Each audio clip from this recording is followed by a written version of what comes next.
We're going to look briefly at what prompted Jesus to tell the story of the Good Samaritan. We'll then focus on the question, who is my neighbour? And we'll look at why Jesus chose a Samaritan to be the hero of this story. And you'll have noticed that we didn't have a formal gospel reading today, and that's because I'm going to end this talk by reading the Bible passage so that we can each reflect on what God might want to say to us today from the story of the Good Samaritan. Move this on. So, what must I do to receive eternal life? It's a big question that's being asked, and we don't know if it was simply an interesting academic question for this lawyer or whether it came from his heart, tapping into an anxiety about what happens beyond death. He wanted to know, was there more that he should be doing now to guarantee life for him beyond the grave?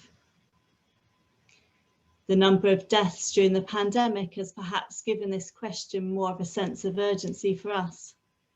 I've had this same question put to me this year by someone not from St Mary's who was feeling really anxious about whether or not they could be sure of receiving eternal life. So I wonder, is it a question for you? Or turning it around, what if someone came up to you and said, I know you're a Christian, can you help me? What must I do to receive eternal life?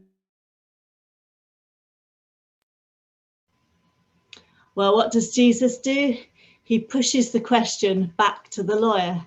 He says, what's written in God's law? How do you interpret it? And the lawyer comes up with this cracking answer. Love the Lord your God with all your heart, with all your soul, and with all your strength, and with all your mind, and love your neighbour as yourself.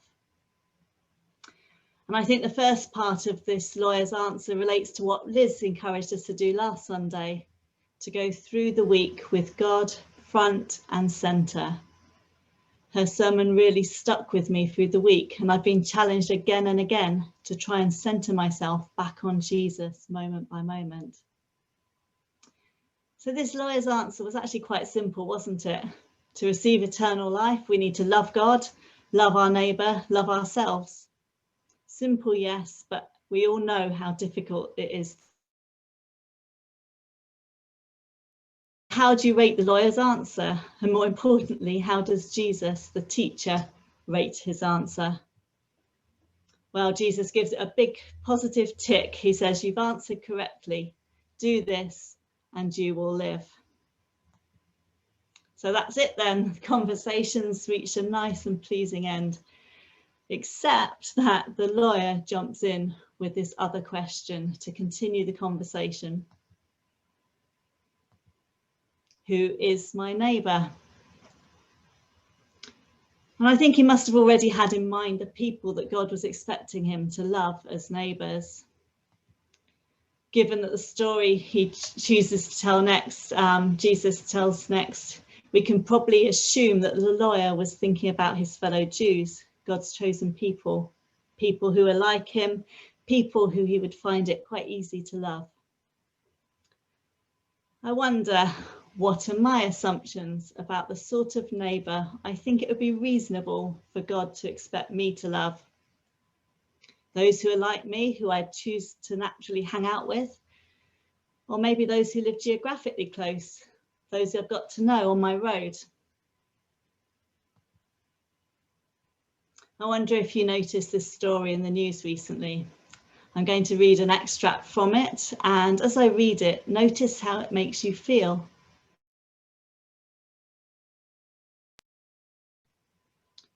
Campaigners have hailed a victory for Glaswegian solidarity and told the Home Office, you messed with the wrong city, as two men detained by UK immigration enforcement were released back into their community after a day of protest.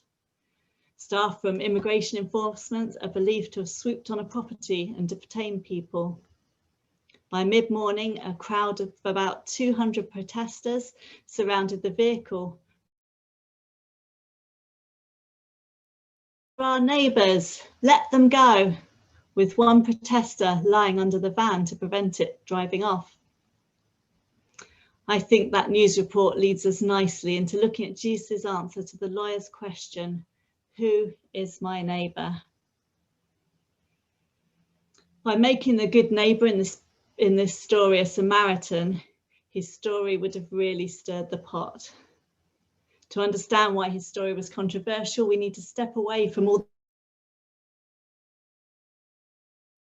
day and to look at the more negative way that Jewish people would have seen the Samaritan people back in the time of Jesus.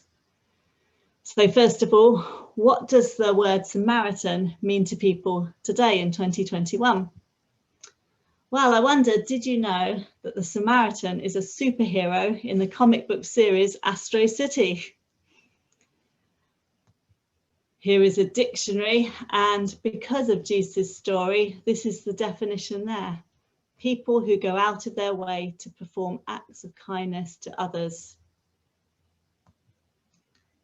Or perhaps you think about the charity, the Samaritans, which work to make sure that there's someone there for anyone who needs someone, particularly those who are distressed or have lost all hope.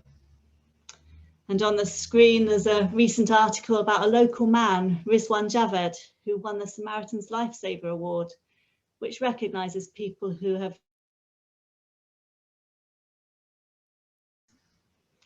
You may have actually seen him in real life. He is a rail worker at Ealing Broadway Station who has saved so far 29 people from taking their own lives since 2015.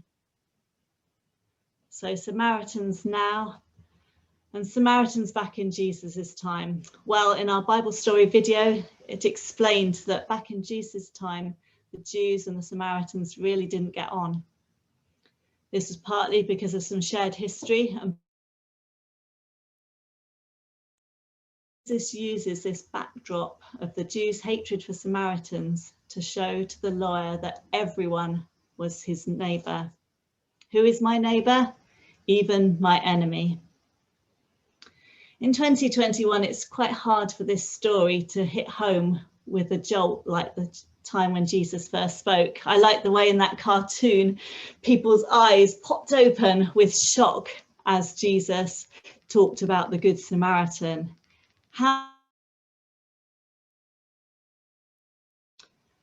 And so I want you to take a moment to think about a group of people who make you feel uncomfortable.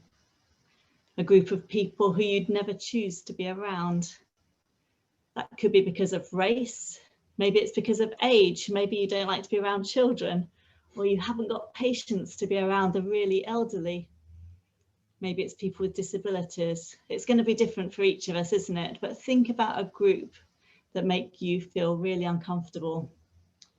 This is who you and I need to put in the place of the Samaritan as we look at the story today. And so to this familiar story. Familiar because many of us know this story so well. Familiar because we've all been in situations where we've seen someone in need of help. Familiar because we know how that moment feels when we have to decide whether to stop or to get involved or pass by. Southall Broadway with our 4 young children, and as I crossed one of the side roads, there was a man lying in the gutter. People ahead of us had actually stepped over him to get up on the pavement. I couldn't even tell whether he was dead or alive until I knelt down to get close by. Nobody had called an ambulance, and I wondered why this was, and the people who I asked shrugged and said they presumed he was drunk. As if that's. I wonder if we're honest, is there anyone we would think it isn't worth putting in the effort to care for?